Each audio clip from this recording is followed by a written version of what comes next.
Hey guys, what's up? In this tutorial we're going to reveal to you how you can lock elements and items on your whiteboard presentation on Microsoft Whiteboard. So let us get started right away. So head over to presentation on Microsoft Whiteboard. Let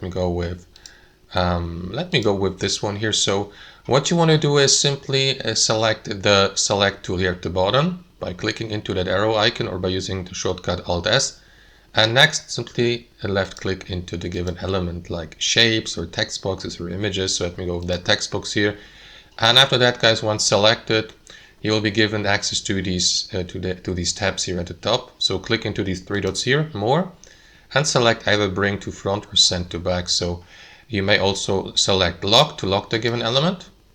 And there you go. Now, if I try to move it by left clicking into it with the select tool, I won't be able to do anything with it, to edit or customize it. I will need to unlock it first. To do that, left click into it and select this unlock button at the top. And that's how it works, guys. Thanks for watching and have a wonderful day.